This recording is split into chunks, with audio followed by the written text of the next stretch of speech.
Hello, everyone, and welcome. I'm Colleen Vanderzijden, and this is Embracing Your Essence on Lilydale Radio. Today, we are going to be talking about everything that has to do with past lives, and I'm so happy you're joining me. And as you are checking in, please do say hello. I'd like to know your name, where you're from, what's going on in your life. Tell me all sorts of things. It's so much fun when I know what's happening in your life. So we're going to be talking about those things today.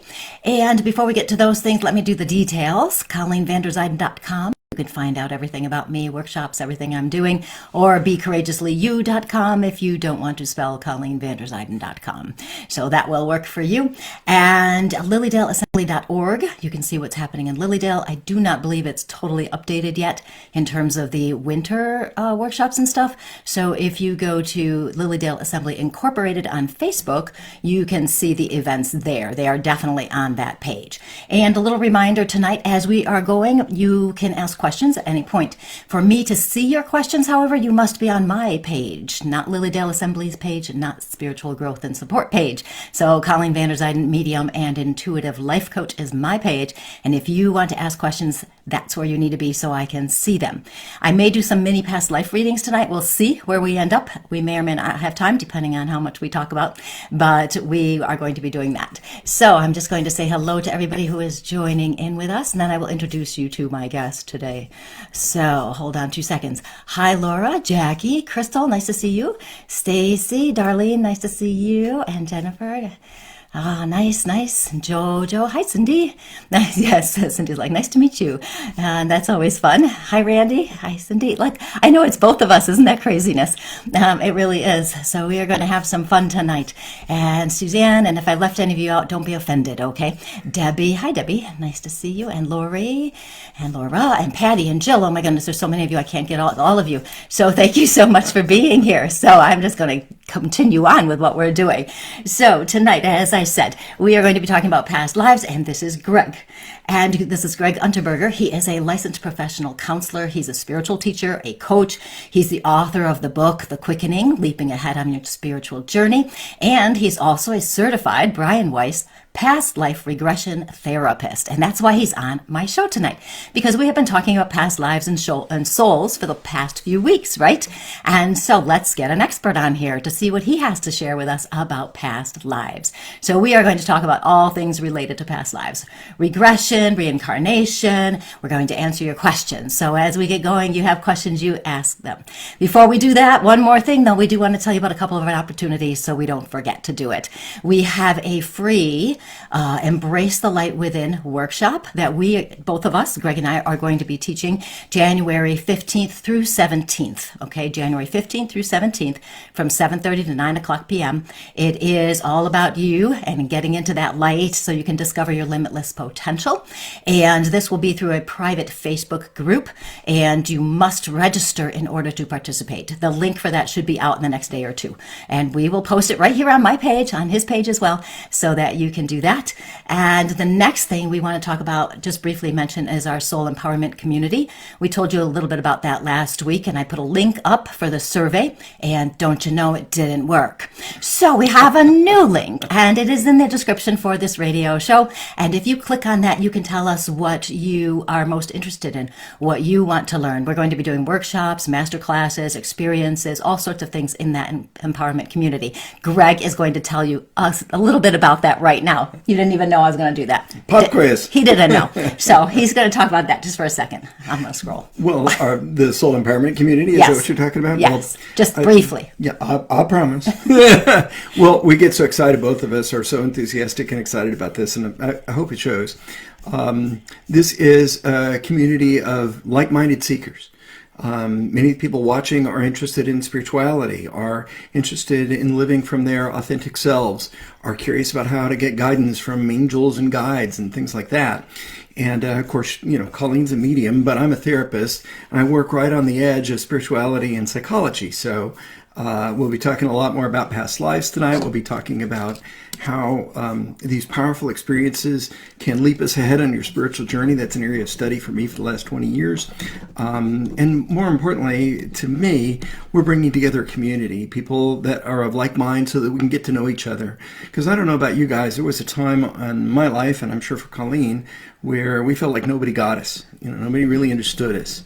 And I kind of feel like you're the odd man or odd woman out when you talk about spirituality or deep, powerful experiences, or a sense that somebody has contacted you from the beyond, and people look at you like, what are you, from Mars?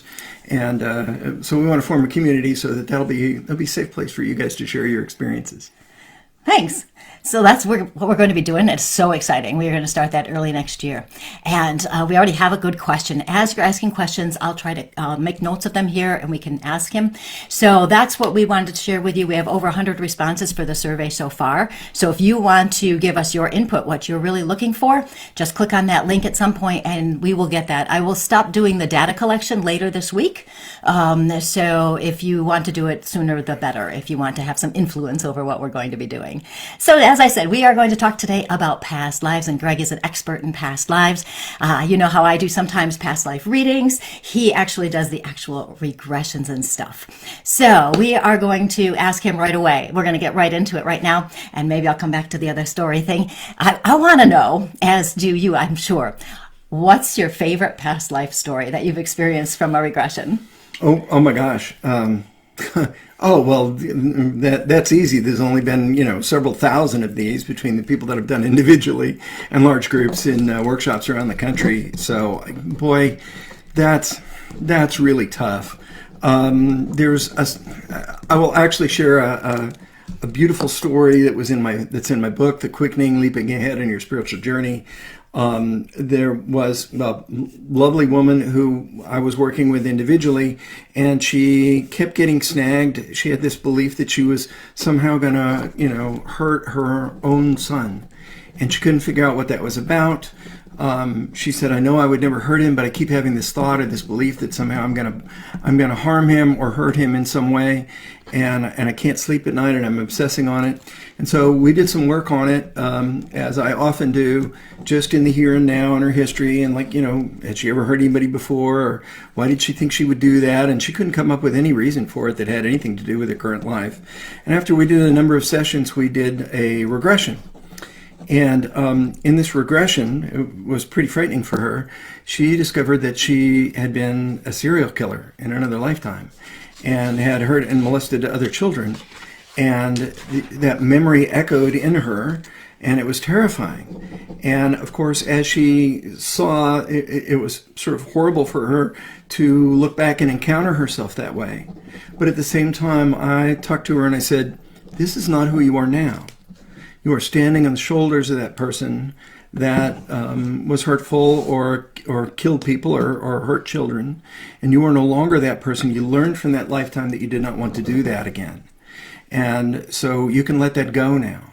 And the full story, which is very dramatic, is in my book, again, The Quickening, Leaping Ahead in Your Spiritual Journey. But she came out of that, and she was like markedly better. And the obsessions about hurting her child largely went away. We did a few more sessions, and it became a non-issue. She started sleeping at night. She no longer worried about hurting anybody or feeling guilty or thinking that she might. So I think that's an incredible story. That's a good story. And I honestly don't know, if she'd been in traditional therapy, how would a more traditional or standard therapist, all due respect if you are one of those, how would they have handled that? How could they have gotten to that material that was the root cause of this obsession for her?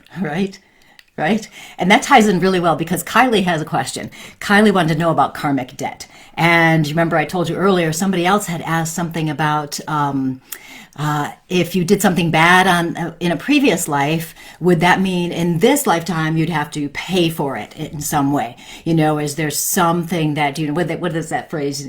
What you put out has to come back to you. Yeah. So Kylie wanted to know about that karmic debt thing. Yeah. It's a great question, and it's one that I often entertain. And, of course, there are lots of schools of thought about this. But in my experience, and inside my belief system anyway, I think there's a way we can be really pejorative with ourselves and say, well, these bad things have happened. I must have been an awful person in a past life. Well, when you think about it, we probably all have been less than perfect in other lifetimes.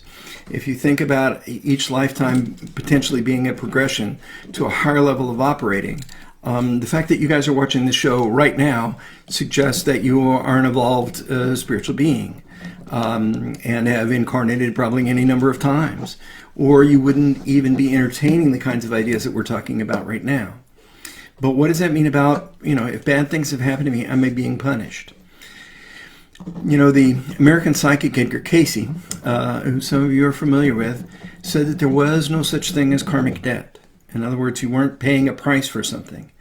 And neither are you, quote, being rewarded for being a good girl or a good boy in another life. But rather you are taking your Earth School lessons. The soul comes in to learn things, to grow, to become more loving, more awake, more courageously and authentically ourselves each lifetime. And it's almost like if you take a course in 7th grade and you fail it, if you take the course again, is it because you're being punished? No, it's because you want to pass the course and you want to learn the lessons involved. And so you take the course again.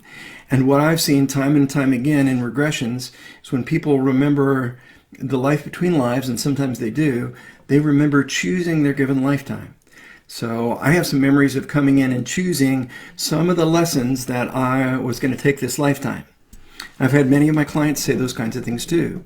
And it's like, oh, I didn't quite master being generous and kind to other people last lifetime. So I'm going to choose a lifetime where there's the potential for people to be unkind to me, so I can see what that feels like and learn that I never want to do that again. So rather than it being a debt to be paid, it's almost like, you pass the class and then you get to graduate. And if you don't, well, you have to take the class over again. Right? I hope that helps. Yeah, and it's interesting too because I think so much of it is like society. We talk about past lives, we have to pay for something, and it's really kind of become this belief that is not necessarily true. Now, also, somebody else asked, and I've sort of covered this in past shows, but I want to address it now, that they wanted to know about past lives and how a medium can still reach a person. And so we've been talking about the soul for the past 6-8 weeks, whatever it is now. And my theory on this is that our soul is in heaven, if we'll call it heaven, just for lack of a better word right now. So our soul is in heaven, and a part of our soul comes down here as a physical being. So that doesn't mean our total soul is here. So we can still reincarnate if that's something we want to do and we believe in. And a medium could still reach an aspect of our soul on the other side, because the spirit always wants to communicate with us. So it's an interesting theory, and it kind of ties in with another question somebody else had here. It was Jennifer. She wanted to know if we were constrained by a timeline as we reincarnate in our past lives. Like we could be here, and then our next lifetime we go to 1940. And then the next time maybe we go to 18 something. And then the next time we go forward, right? We could go to 2030 or something. Thoughts on that? Whew, okay. She's, Colleen is softballing me these questions because I'm tight with her, right? That's a difficult question. What I would say is, in my regression work, I have taken people to potential future lifetimes, what are called future progressions, future life progressions, and seen potential future lives. These lifetimes are not set in stone or absolute, I don't believe. But they can give us a glimpse of previews of coming attractions. Like, if you stay on the same path, it's going to look like this. Almost like Scrooge being shown, by the ghost of Christmas Past where he was headed and what he could hope to expect if he kept on going the way he was going. Having said that, I think it's interesting that both the psychic Edgar Cayce I mentioned before and Einstein will say things like, there is no such thing as time. Time is an illusion, however persistent. And that would suggest that if conscious is non-local, as the physicists are postulating right now, that you could incarnate in different times. For our purposes, I think it's much more important to focus not on how many angels dance on the head of a pin, with all due respect to your question, but what can we learn? Maybe we do and maybe we don't go to other times. But what can we learn from past lives, and how do we integrate them into our current life to make it better? Those are the more therapeutic questions that I'm looking to answer. Awesome. Good ones. And we are getting so many really good questions. You guys have the most amazing questions. I'm writing them down as fast as I can. Yes. But I thought what we could do right now is explain how you do a past life regression, because a couple of questions are relating to that. Good. I think a really important distinction, especially for people that are used to going to a medium, and you hear the words, someone will call me and they'll say, can you do a past life reading for me? And I say, no, I'm not a medium. I'm not a psychic. That's not what I do. I do have some intuitive abilities that I've worked hard to develop, nowhere near hers. But I don't go into a trance or go into a non-ordinary state of consciousness and give information about the other person. When people come for a past life regression, what's kind of exciting is they have the experience. So what I will do is take them into hypnosis, which is just a state of focused concentration. It's not like people float up out of the chair or something in the middle of a regression, or they don't remember where they're at. But it's almost like being engrossed in a book or a movie. And once they are down in a nice deep hypnotic state, I usually take about 20, 30 minutes at least to just induce hypnosis at a real deep place. Then I will take them into a past life, and they will have memories of that past life. The memories will not be absolutely clear or perfect. Some things will be seen very clearly. Some people understand things, but they're not visual thinkers, and so they don't see pictures. Some people hear things. Some people just it's almost like blocks of thought, like I'm in the Roman Empire and I was a soldier, almost like it was written on a screen. It doesn't matter how you get the information, it's that you get the information. And in this state of hypnosis, they experience their other lifetimes. And it's my job as a therapist to do my best not to influence or lead them in any particular direction, but rather to ask questions like, what are you experiencing now? Or go to the place that you call home in that lifetime. Or what is it that you do on a day-to-day basis? Those are sort of open-ended questions that help the person under hypnosis flush out the experience, but it in no way directs it. I would be a horrible past life regression therapist if I said something like, close your eyes, breathe. Now imagine that you're a cowboy and you're on the streets of Laredo. That would be leading and that would be inappropriate, and certainly nothing that I would ever do. So and then people come out of it and people say, well, am I going to remember this? And I give them the suggestion that they will remember it. And I also write down and take notes, or sometimes people want it recorded. And they do remember the experiences. And these experiences are sometimes very visceral. They can, somebody has a baby and they're crying because they're so excited that they gave birth, or they're getting married, or they're going to battle and they're nervous. They can be very, very emotional. Yeah. That would make sense, right? And that ties in well with more questions, because somebody's asking how you get in touch with your past lives. And there's lots of different ways. You can do a regression. You can do like a mini reading with somebody like me who does some of these kinds of things. But also there's something to be said for touching in with what feels right to you. And I shared the story, I think it was last week, about how I feel that I must have passed during childbirth. And because this lifetime, it was very hard for me to get pregnant. And I figured something must have happened bad, and I probably said, I am never giving birth again. So I didn't.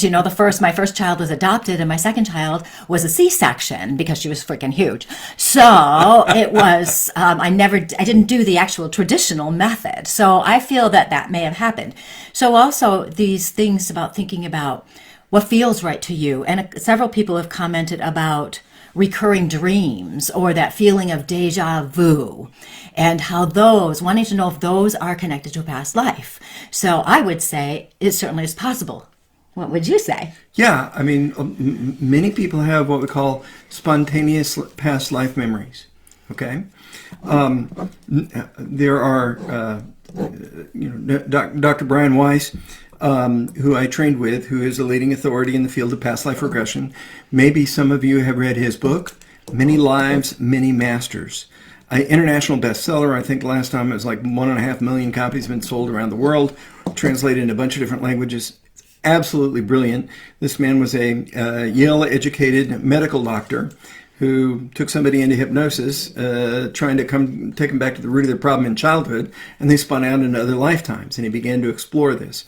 And I trained directly with Brian, and one of Brian's stories that he tells is of someone that was an associate of his, a medical doctor whose wife walked onto an old plantation in the Deep South and looked at the house and said, "I've been here before." And the husband said, "No, you hadn't. This is our first time in Atlanta," or wherever they were. And she goes, "No, we're going to walk in and there's a foyer. And then there's the kitchen is over here and the bedroom is over here and there's a ballroom in the back. And upstairs there's a master bedroom with a view of the backyard and the plantation field and blah, blah, blah, blah, blah." And she knew everything. And that just came to her spontaneously.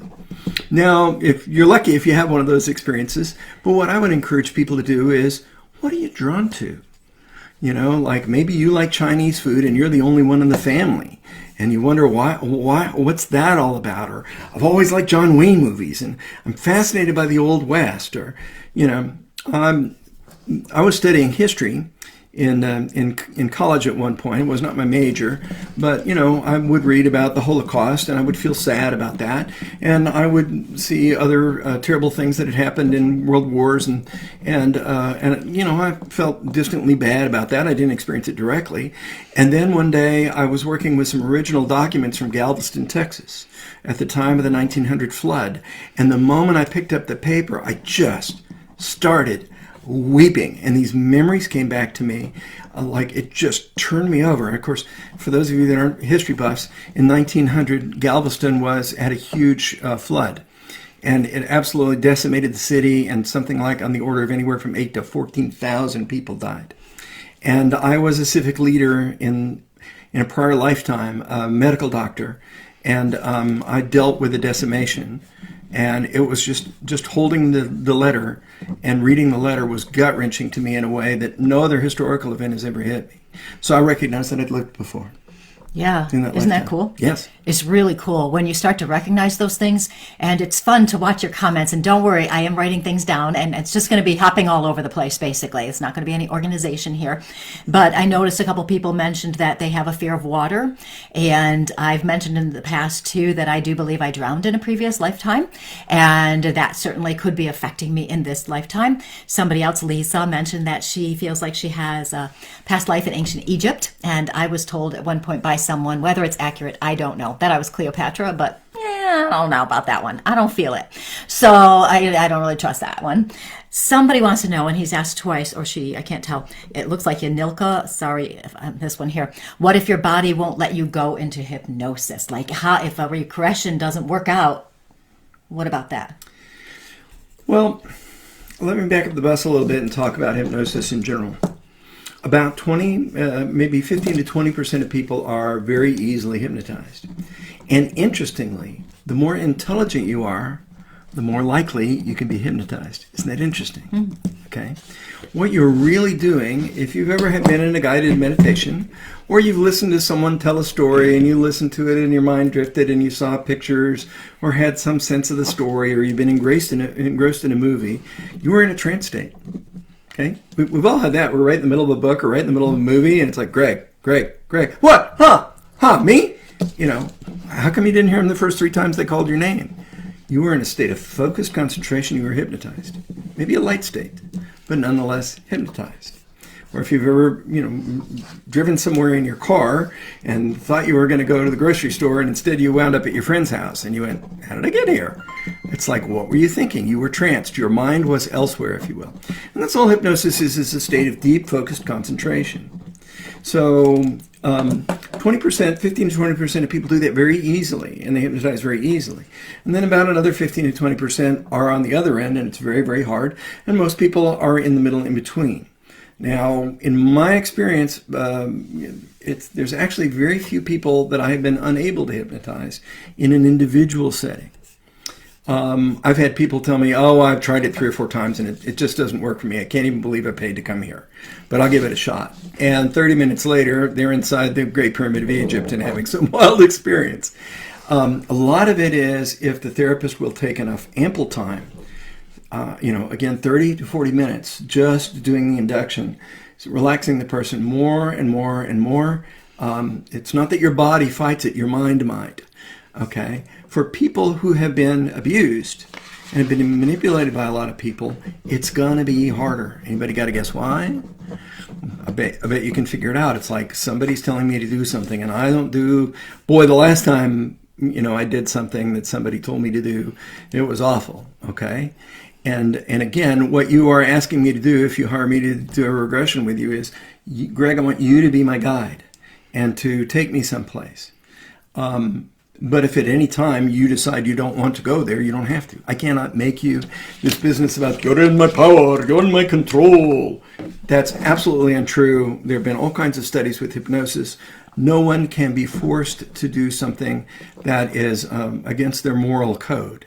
Now, some of you, forgive me, I want to add this in, but people say, oh, but I was, at this comedy club and there was this hypnotist and they had some people up on stage and they were acting like chickens.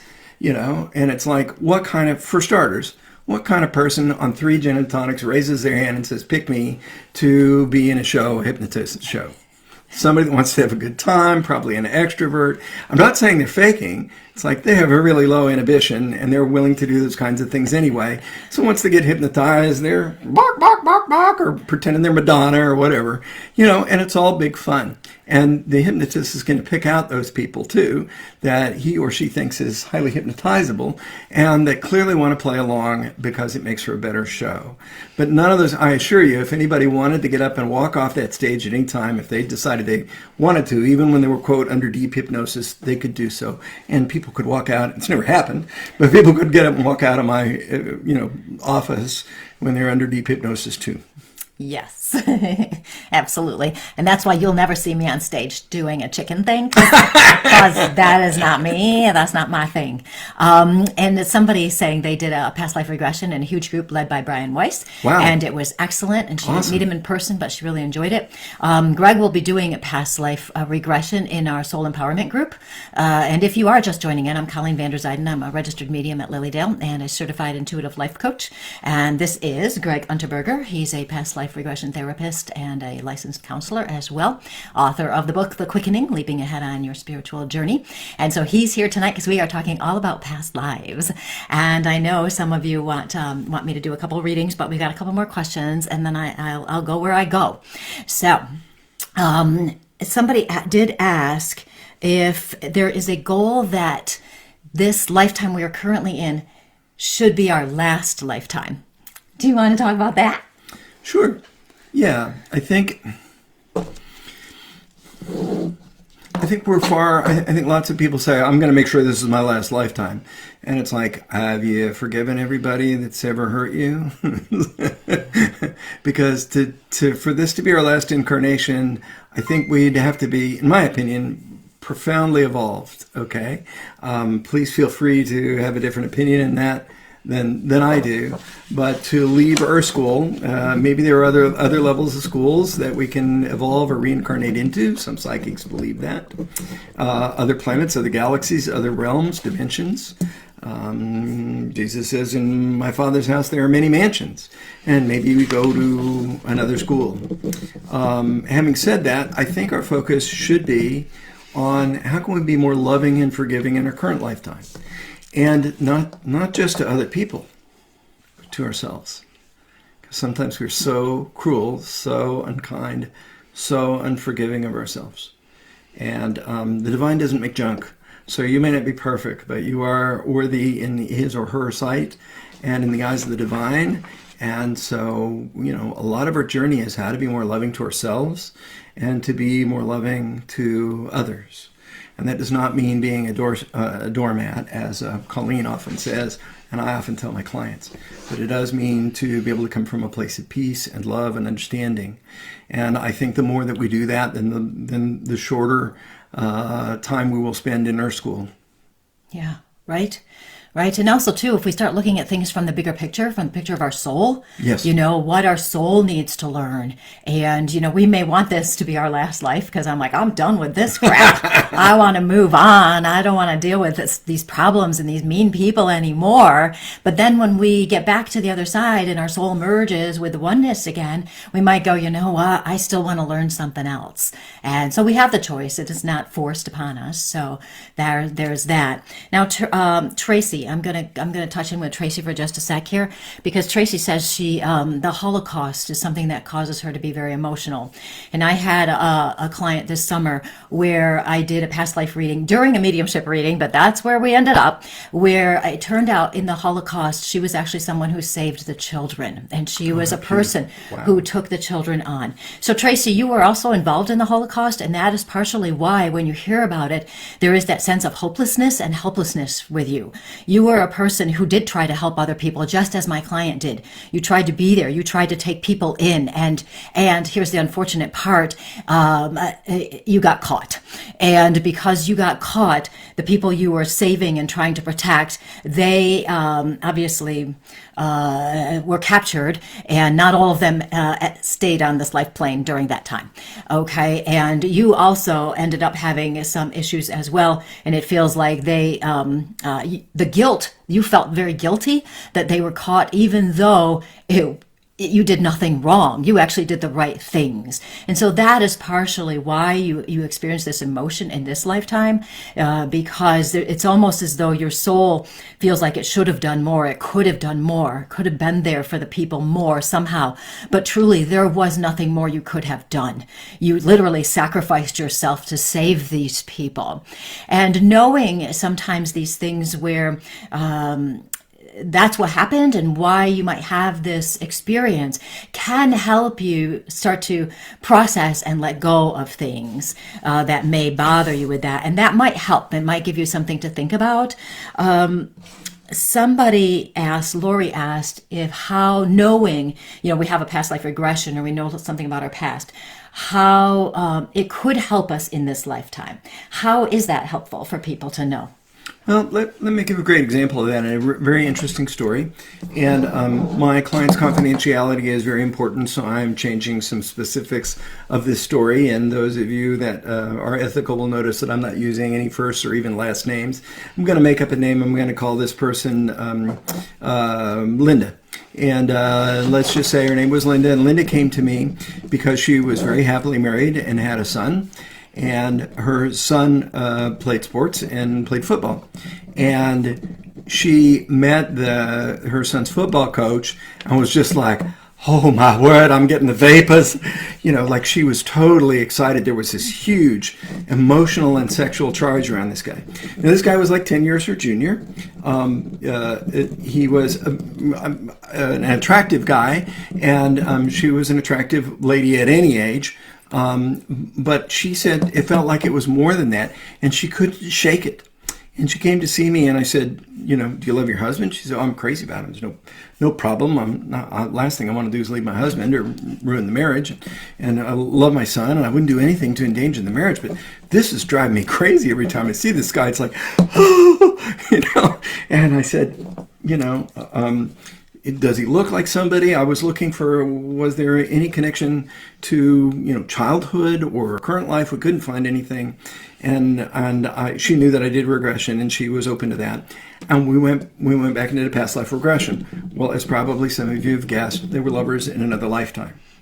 And they were sort of pulled apart and always wanted to be together. And I can't even remember the specifics. This is 20 years ago. But they were pulled apart and always wanted to be together, and she was absolutely brokenhearted. And if memory serves me, she even died at a young age from what she considered to be a broken heart over the whole thing. And so here she meets this individual again. There's this recognition at a soul level. She desperately wants to be with him. Does that mean she should be? Is she supposed to leave her husband? She said no, that it wasn't that at all, that she needed to recognize that this longing was from another life. And while that longing was appropriate in that life, it was unnecessary in this one, and in fact would wreak havoc on a perfectly good marriage and a family that she wanted to keep intact. And after she wept over that in the regression, she came back the next day, and the next time I saw her, and I said, "Have you seen him?" And she said, "Yeah, I saw the coach last week." So what was it like? He goes, "Well, he's still cute, but all the charge is gone." It's like he's just a cute guy. I meet cute guys all the time, but I'm not like, dying to touch them or have them hold me or have them make love to me. So the charge disappeared completely. So sometimes when we understand what the roots of it are, some of you know some people that you have an instant connection with from the day that you met them. And you may know them, it's very likely you know them from another lifetime. Other people you hate, and you can't figure out why you hate this person. Like, why do I feel this way about them? This is silly. They're a nice person. They're polite. They're kind to me. It is possible your intuition is telling you something, but it's also very possible that you had angst with them in another lifetime in conflict, and you still carry those feelings over, and they don't deserve them, and maybe you don't want to push them away. Maybe they could be a good friend. I've seen any number of people take that on and work it out. Right? Yeah, and Jennifer just was saying somebody irritates her more than brings her joy. How can I know this to be true, and how can I break it? And she feels that past life connection, so how do you break that? Somebody for maybe no good reason is irritating you, but you're, for whatever reason, their energy just doesn't vibe with yours. How do you break that and move in a new direction? Well, of course, what I would say is regression can really help in understanding that. But you can also understand, like, okay, maybe this is from a past life, and I need to pray about this. I'm a big believer that there is a part of us that knows and understands what's right and what's true, and that we can take that into prayer or meditation and ask for help. And ask that divine part of us, or that higher part of our mind, help me to see this clearly. Help me to see this person as they are now, and not as they were to me in a past incarnation. And you don't even have to know what that relationship was. It might be helpful, but it's not imperative, and it's not a deal breaker if you don't know. But it's a willingness. It's like God or angels or spirit guides, help me see beyond what I'm feeling right now. Show me the truth of this person, whether I should continue to be friends with them, or whether it really is, a gut feeling, intuition tapping me in the shoulder saying it's time to get the heck out of Dodge. Right? Yeah, it's tricky, isn't it? Because there could be so many different things. It could be intuition. It could just be, for whatever reason, your energies don't align. It may not be a past life connection, but maybe it is. So it is fun to explore. And may I say, add one more thing. One of the things that we're hoping to do in the soul empowerment community is to help us to understand, how do we tell the difference between that egoic voice or those snap judgments that we make? What is intuition, and what is our egoic minds making snap judgments about people, or unkind or unfair judgments of them that we really don't know about, or might be based on our history? How to sift those through so that we can tell the difference between soul or spirit urges and the urges of, my mind that goes, he cut me off in traffic, so obviously he's an idiot, because I don't know that person. But that's part of what we want to sort of work through and flesh out for people. Yeah, there's so many options and so many things to do. It's kind of fun because between the two of us, he's got all this experience with the past lives. I do some past life readings. And so, we just kind of see what feels right is what it comes down to.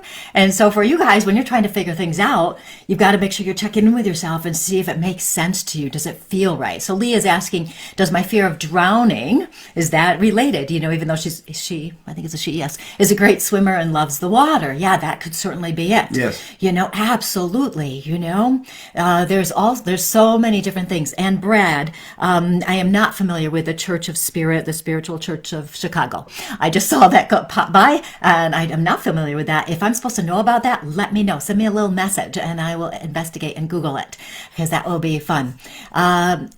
Yes, finished the question there. Yes, Lee, with the drowning. Yes, hold on. We've got lots and lots of comments.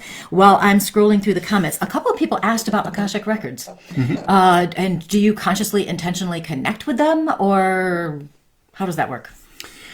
Well, interestingly, that's not imagery that I use. It could be used, certainly when you go into meditation and you're getting information from your spirit guides or angels, or all that is, you are potentially tapping into everything that ever was, what Carl Jung called the collective unconscious. what the psychic Edgar Casey called, and I like this, the skein of time and space. Everything that has ever happened is written on the skein of time and space. And so is it possible to access the Akashic records to find out what your past lives are? Yeah, absolutely. I don't think most people experience it that way. They experience it as most people as a first person experience. So they are in another lifetime, and they'll say things like, I'm running around and there are lots of other kids, and I think I'm in some kind of tribal setting, you know. And when my clients are deep enough, I want to share something really, really fascinating that builds a lot of credibility for, are these experiences real or not? Of course, we can't say with certainty. But this woman said, I'm running. They're playing chase and I'm running. And I thought, she's in some kind of weird memory loop or something. And I said, okay, yes, and it's just so much fun. And I'm running. And she was using the voice of about a 7 or 8 year old, and I knew she was a little kid. And then she said, and I said, I want you to go to the people that are mom and dad. And she said, what? She said, who are your parents? And she said, they're all my parents. And then it dawned on me, in a tribal existence, there's elders. And they all tell you what to do, in a nice way, hopefully. And they all direct you, and they all love you, and they all look after you. Oh my God, I wish I'd grown up in that household, right? Where everybody loved you and looked after you. And the distinction mom and dad was almost lost in her. And finally I said, find the woman that gave birth to you, you know? And she said, oh, and she blurted out a name that I couldn't pronounce. And she said, yeah, okay, I'm going to her, you know? But it's interesting. I would never have guessed that. If somebody said, I want you to make up what it's like to be in a tribal existence, I would never go, well, everybody's my mom and dad. But she did. You know, isn't that interesting? It's very interesting. Yeah, and it's amazing too, and because things just will come into their heads, and it's so that you know they're not thinking, they're not making stuff up. You know, something happens, and then it makes sense after the fact. Even somebody asked if their daughter, her name was Colleen, and so I remembered that one. I didn't have to write it down. If her daughter was her mother in a previous life, and I feel yes, you know, my daughter was my mother in a previous life as well. And a couple of questions have been asked about the family relationships, the people in our lifetime now, were they in our lifetimes in the past, and that's highly likely, absolutely. And now a couple people have asked this question I got to ask you about. You know, sometimes when I'm doing healings with people, which I don't do anymore, so don't ask me to do them. I don't have time. But sometimes what would happen when I was doing a healing, I would see somebody's past life face, and it's called transfiguration. And we can actually, you know, do a workshop or something on that, where we can teach you how to look at other people and see what they look like in a past life, right? Now, this leads me into, because a couple people said in their past lives, when they visualize it, they only see who they are now. They don't see who they were before. Yep. Words, comments, wisdom? Yeah. I don't know about wisdom, but I'll give you some words and comments. How's that? Yeah. What I would say about that is, for some people, it's very hard to imagine how they might appear in another lifetime. And when Brian Weiss first started doing regression work, he bumped into this problem. And I think Kelly Mostert, made a comment about a regression that we did. Maybe she has, I haven't followed all the comments. She's commented again. But one of the things that I do is I say, I want you to step into another lifetime, obviously well into the regression session. When I do regressions, I block 3 hours.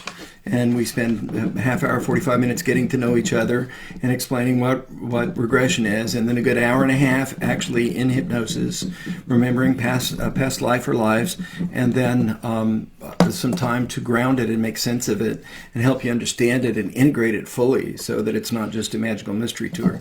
And one of the techniques that I use that Brian developed is to have that person step out into another lifetime, and I'll ask some preliminary questions like, is it daytime or nighttime? That's not leading boys and girls. It's probably one or another, right? And pronouns in there too, by the way. So it's daytime or nighttime, or are you alone or with others? And then I'll say, I'm going to snap my fingers. A full-length mirror appears in front of you. What do you see? And almost to a person, my clients can tell me at least something about what they look like in another life. They imagine looking in the mirror, and sometimes they're shocked. It's like, I'm the opposite sex. And you don't always incarnate as the same sex. Edgar Casey said usually we incarnate as the same sex, but not always. We'll sort of hop over the line and see what it's like to be a woman, or see what it's like to be a man, even though that's not who our current gender or current sexual orientation. So that is possible, and sometimes they're shocked. Sometimes people see things really clearly in regression, but often they get some details, but not others. I'm a man, I can't quite make out the face. I think I have a beard. I'm wearing some kind of funny hat, but I don't know what kind of hat it is. Some things are clear and some things aren't. But if you have only seen yourself as yourself in other lives, that may be your way of recognizing that, oh, that's me. And I'm, it's the 1800s, and I know I'm in the 1800s, but I look like me, and I'm walking around as me. And that may be your unconscious's way of being clear that, hey, that was really you, okay? I've heard of that happening. It's never happened in one of my regressions, my individual regressions, where someone could not see themselves. Interesting. Isn't that wild? You guys have so many great questions, and I know we're not going to get to all of them, but we'll do our best, and maybe we can answer some of them in the chat tomorrow when I go look back through. But I do want to touch in with somebody and give them a bit of a reading, because Jennifer said a little while ago that she's had a lot of deaths in this lifetime. She's had and she's only 45. Oh, and she says she's had 50 deaths, and then she basically stopped counting. Ugh. So she wants to know why she chose that kind of lifetime, but she also wants to know how she can love past this in a healthy way. And so, Jennifer, I'm going to touch in with you and just give you a little bit of a brief reading for a second here, because for you, with all of this death, I'm getting a very strong impression that in a past life for you, you were some kind of a medical person, a doctor, whatever, that kind of thing. And you happen to, unfortunately, be alive and helping people during a time of a plague. So with this plague, no matter what you did, the people kept dying, and they just kept dying.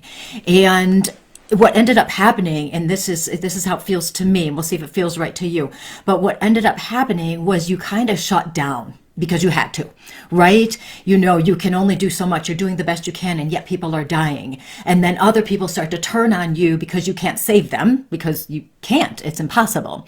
So you kind of shut down in that lifetime and shut down on your emotions with it. And it seems as though some of that has been part of an instigator for this lifetime, for you to experience the death and experience the grief that goes with it, but also recognize that the amount of love, which is such an interesting way you put that. How am I supposed to love past this in a healthy way? Is to be able to really embrace the grief that you've experienced from past lives and also in this life, and recognize at the soul level that the life does continue. So I feel your soul as being one that is actually quite wise and has brought a lot of information in from the other side about really understanding that bigger picture, like we call with the soul, that you recognize that there is so much more to life than our physical existence. And so for you, in this lifetime, it feels like such a purpose and a path for you of learning that. How do I love people? Fully love people, especially given the fact that you've lost so many people. Many of us, if we'd experienced this, we would shut down. We would be like, I'm not loving anybody else. I'm never getting a cat again. I'm not talking to people again. I'm just not, because it's too painful. But the simple way of, you said, how can I love past this in a healthy way, beautiful, is definitely connected with your soul, recognizing your abilities to love past this and really be in the present with your love. So that past life has really informed who you are in this life. And that may help you. So I'll give you that for that information. Just love when stuff pops into my head. So, right? It's so beautiful. It's amazing. And I might share something that would be useful to you, but also to everybody that's watching. In some ways, one thing we could do is what happened in a past life that I'm dealing with this problem right now. And here's another way and you may not ever get the answer to that, even if you do a regression. We don't always get the answers that people want from other lifetimes, or one past life regression tells you all about your karmic memory. It's probably not going to. It'll probably be helpful, and sometimes for many people, it's life-changing. But having said that, what do we do on the day-to-day basis when it could come from a past life? The way I like to play with it is this. Make the assumption, if I'm losing lots of people in this lifetime, 50 people, oh my gosh, my heart goes out to you. Please be clear. My message to you is not don't grieve or don't cry. Please. These were people I'm assuming that you were close to, that you cared about, that were important to you to varying degrees. And so we need to learn to grieve our losses. But having said that, what am I trying to learn here? At a soul level, at the immediate level, it's like, this is worthless. Everybody's dying and I'm just in pain. From a soul level, it's like, wow, maybe I'm experiencing death after death as a way for me to practice in seeing past it or through it. Not that you can do it right now perfectly, but that it challenges you, okay? And so anything that's happening, so you go through a breakup and you go, I can't go on and I'm unlovable, and then you say, what could I learn from this? And it's like, oh, I need to learn that I am lovable and worthy, even if this person left me or abandoned me or I broke up with them. And this is probably another karmic lesson. And probably people have left me before, and maybe I killed myself. Or maybe I shut everybody else out of my life, and I don't want to do that this time. And so how can I do it this time differently? So rather than focus on if only I knew, why don't you assume that it's a lesson that's important and take it on? Yeah, it's a good point. Because really, right, we're living, and I always say this, we are living this physical life right now. And so we are supposed to be enjoying this physical life. We are supposed to be getting reconnected with our soul, understanding who we are. We are supposed to be having fun and having that life of meaning I always talk about. And it's wonderful that we can use the past life information to get us more information, to learn more about ourselves, but apply it to this lifetime so that we can really enjoy ourselves here. Now, I see a quick question here. Spirit Messenger wants to know if we keep the same soul but in a different body, and I do believe we do, right? I would agree, and I think most traditions that believe in reincarnation say that it is the soul incarnating again and again, and some of those propensities and skills and, yes, issues come with the soul into the next lifetime to be addressed again. Okay, we're going to take that course over again, Greg, because we didn't do so well last time. Right. Yeah, absolutely. And so it's so interesting, isn't it, that we can have all these questions about past lives. I always love these things. Jennifer is asking, how do you support a young child who has experienced past life memories, particularly fears? And I just pulled out a book called The Boy Who Knows Too Much or Knew Too Much, this boy, when he was 2 years old, he was like a prodigy with baseball. It turned out he was Lou Gehrig in a past life. Wow. And I have not read the book yet because, it's in the pile of books to read. But I'll get to it someday. And anyway, there's so much information there about kids who have had these experiences. So the best way to support them, and I would suggest, is you write things down. Write down what they're saying. If they say something that can be checked, you can search it. That might be fun, and you can get some validation if it's true. And that's what this mother did with the Lou Gehrig child, who's now, I think he might be 14 or 15 now, and a really good baseball player still. And so you might write those things down. Never be dismissive, of course, and I can tell just by your question you're not. You definitely want to support them. Ask as many questions as possible to get more and more information. Write it all down, especially if they're a young child. Now, if there were some issues that were more traumatic, that I will pass over to the counselor. Yeah. I will give you a short single sentence, and it's very important that you teach your son to say this pretty much exactly as I'm saying, is you might explain a little bit about past lives, okay? Or if you feel like he's too young or that wouldn't be appropriate or it's too much for him to handle or would overwhelm him in some way, then you don't have to put it that way. You can say, these fears, sorry, we have to take a break. We have a cat. And say hi to the There's dude. Dude. This is the world famous Dude. He gets more likes on our posts than either of us do for anything. Everybody likes the Dude better than us. And we don't mind that because we like the Dude better than us most days too. So, okay, so to come back full circle to the woman with her fears, or the child who has fears. It was horrible then, and you're safe now. Okay? Not it was horrible then, but, because that means, I don't care that it was horrible then. No, but, blah, blah, and something different. It was frightening then. I bet it was really sad then when you saw your friend drown, and you're safe now. And eye contact If your son or daughter, your child is someone that physical touch is okay, and they're comfortable with that, and that comforts them, that can, and have them look around the room and say, "Where are you right now?" It's like, "Oh, I'm in my bedroom." Okay, and not in a, it cannot be in a dismissive or a shaming way, like you're in your bedroom, because it's like, "Oh, great, I'm scared, and now I'm stupid and ashamed that I'm scared." It's it was horrible then, and it was scary then, and you are safe now. Look around your room. Do you recognize your room? Yeah, Mom. Are you safe here? Do you feel okay? Yeah. It's just, it was so scary. And then you just repeat it. It was horrible then. It was scary then. It was very sad then. And, not but, you're safe now. And by the way, for those of you that are trauma survivors, when you have flashbacks, this is helpful. Not a magic bullet, but it's helpful. Literally say it to yourself. Look around the room, see where you're at, so you get grounded in your current reality. You're not 8 years old anymore. Dad's not hitting you. Nobody's molesting you. It's like, it was horrible then, and I'm safe now. Yeah, and that's also really handy too, that kind of idea. If you're really stressed out and overwhelmed about something, I know that's less traumatic, but it still can help you get you back in your body and out of your head. I'm just going to answer a really quick couple questions. Jan wants to know if there's a time limit when we can come back to Earth. There is no time, really, so there is no limit. Yep. So we can come back whenever we want.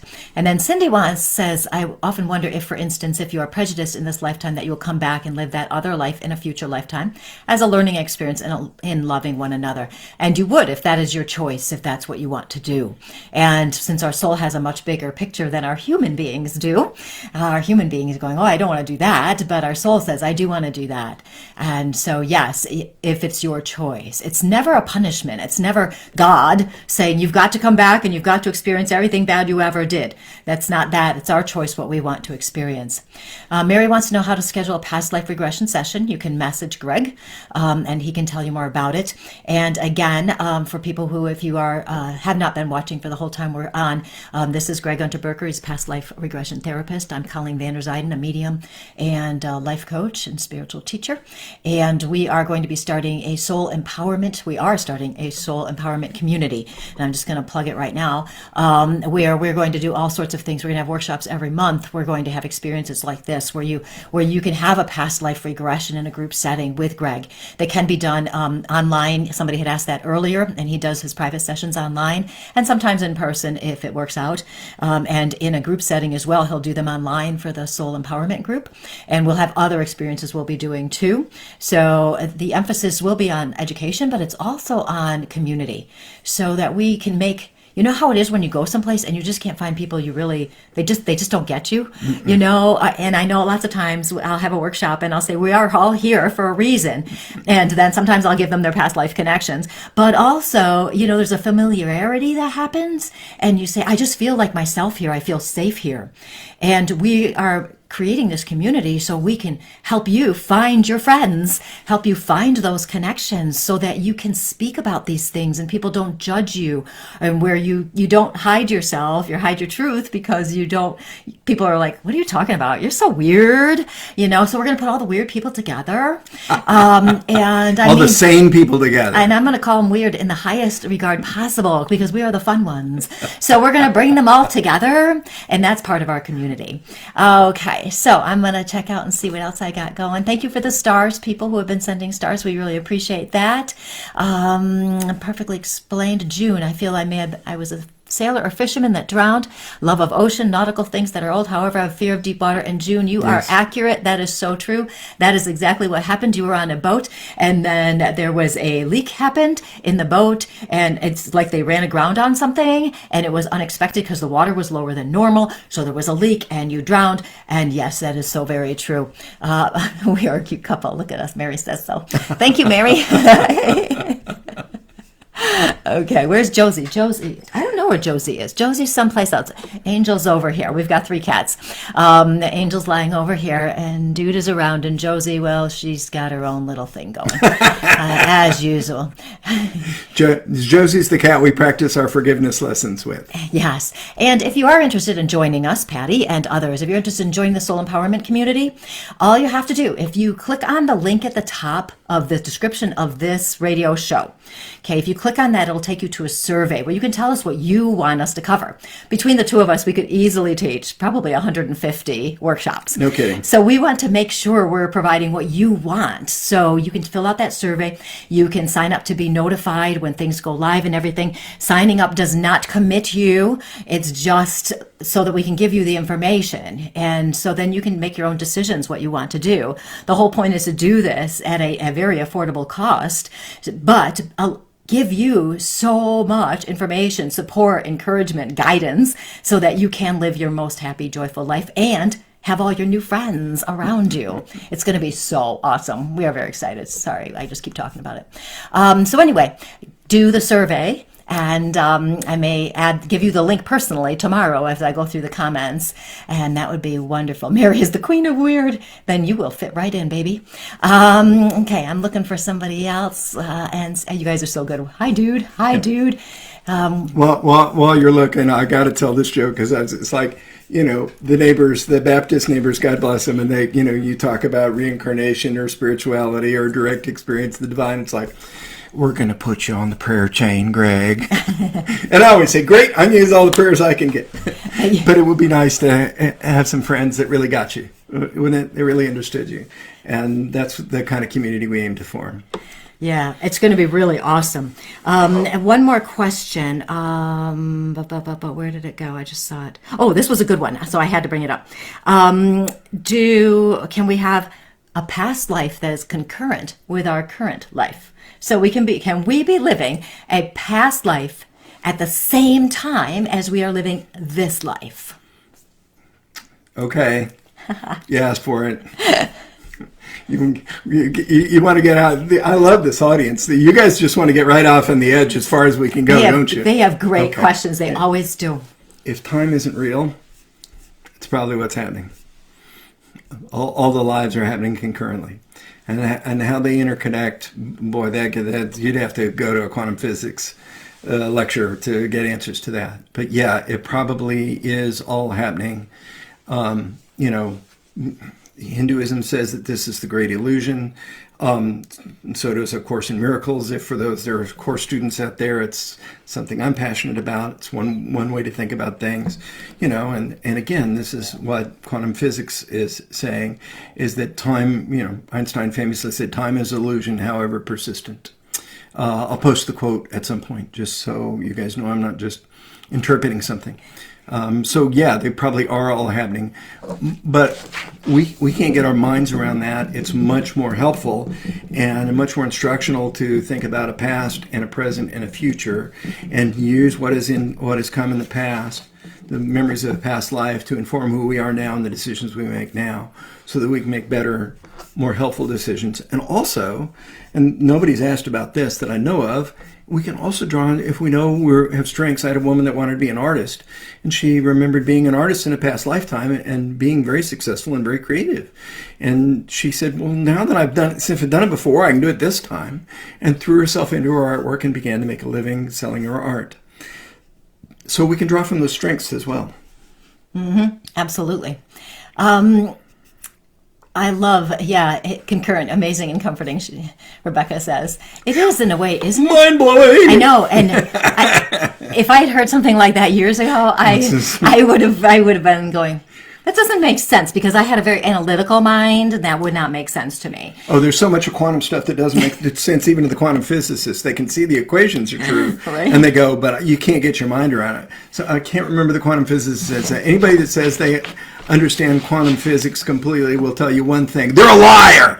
And that's from a famous quantum physicist. So yeah, I mean, this stuff just blows your mind at that level. It is. And it's interesting. I'm going to give Rochelle a little reading in a second, but before I do that, so you can see what we're doing here. We just have fun together. So some of the Soul Empowerment community, we will be together, but I will also teach things separately. He will also teach things separately. So it's actually unlike any other community out there, because because we're getting so many different skills. Oh, it's happy hour. They get 2 for 1. 2 for 1, yeah, happy hour. Maybe we should have called it happy hour instead. Happy hour empowerment community. I don't know. No, maybe not. There are a bunch of drunks in that community. Oh, gosh. Okay, so Rochelle, I want to talk to you for a minute. I know it's past 9 o'clock, and so I will wrap up probably, unless I keep talking. We've been known to do that. I talk too much. But Rochelle says she's unconnected to modern times, and she really likes nostalgia and going back. And Rochelle, it is so, actually, you know what? As soon as I read your comment here, I could see you all dressed up in, I don't know fashion for different eras, so you may know, because you already know about nostalgia and back times and stuff.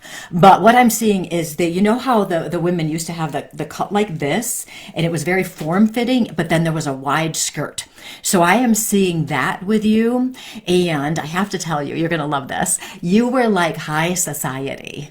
Okay? Yes, absolutely. You were the kind of person that you had power and you had money. It was not your money, but you were in the family, so the money was yours. And here's the difference between high society being stuck up. You were not. You were the kind of person that was high society and did the philanthropy. You wanted to help the people. And the other members of society in that area were not quite so accepting of you because you were associating with lower class of people.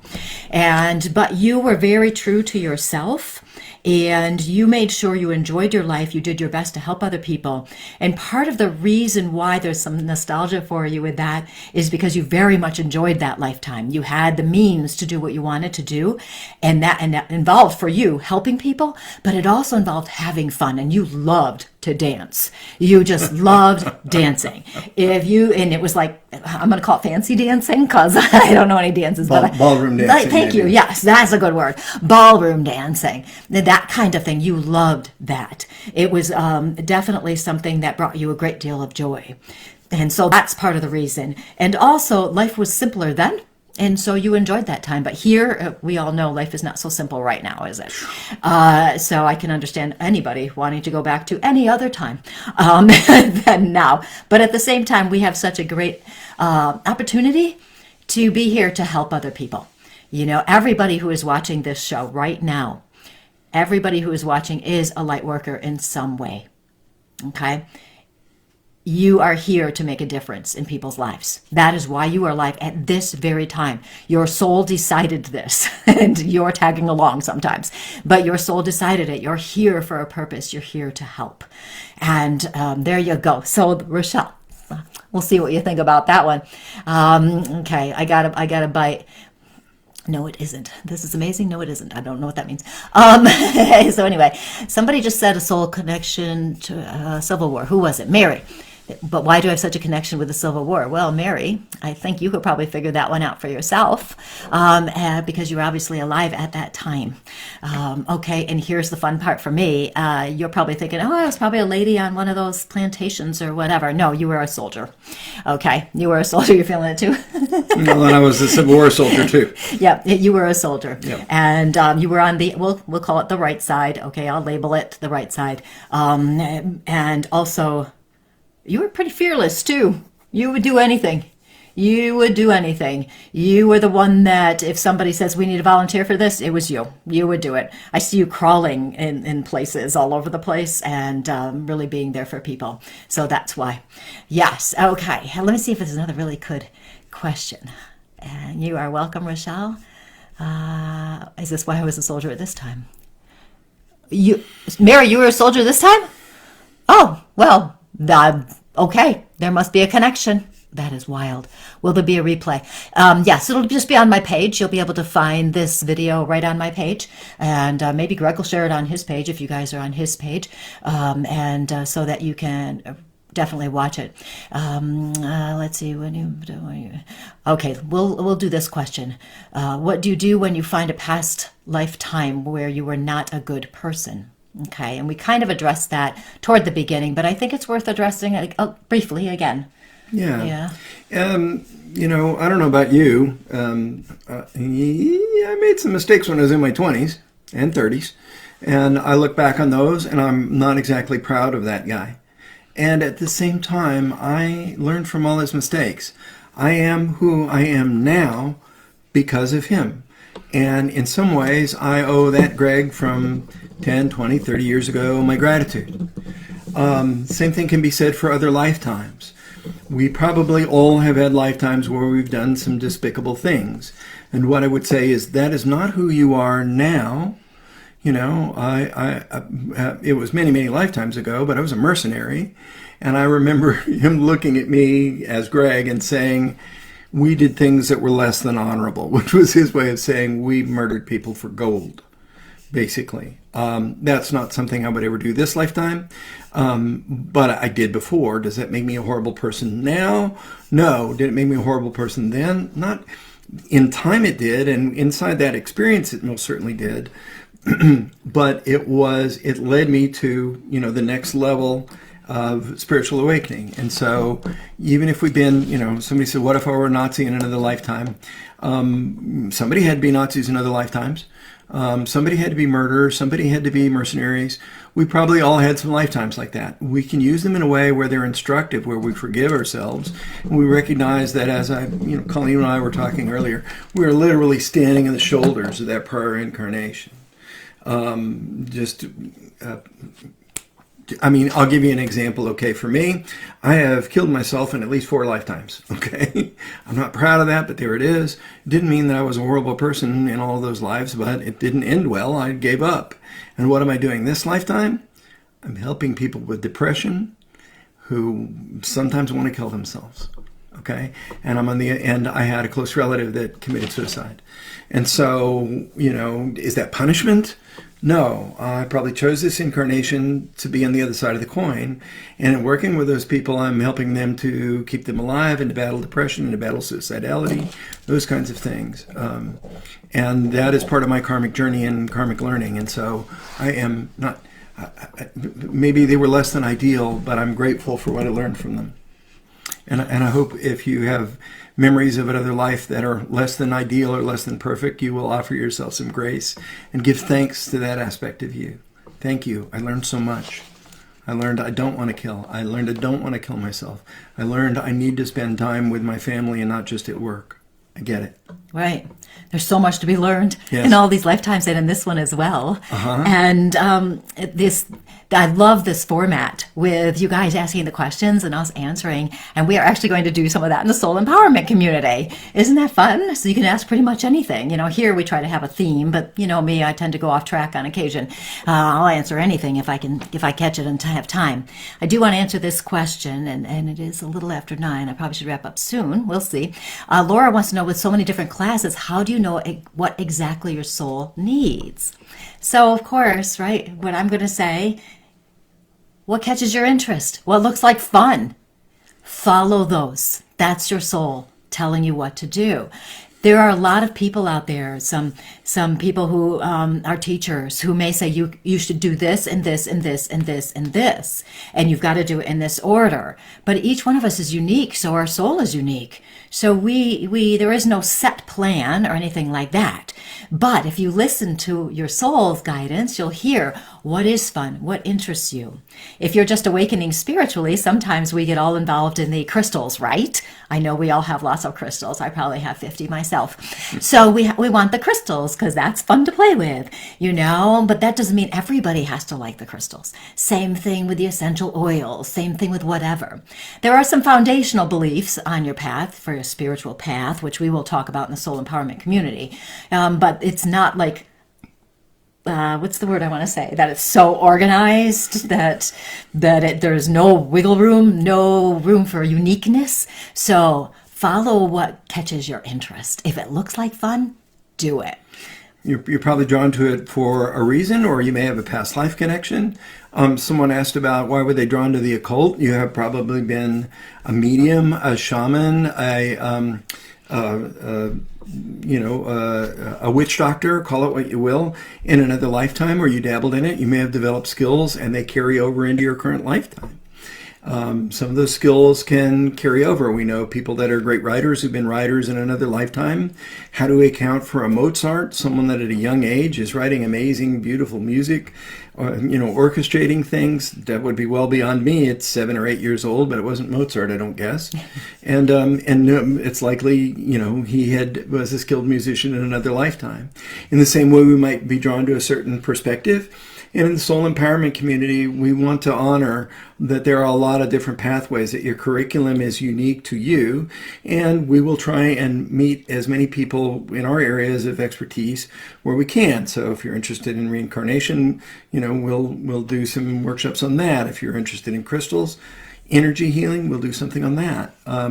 If it's about love and forgiveness for you, as it is for me, a lot of, just like, get me through the day here. Somebody cut me off in traffic and I want to kill them.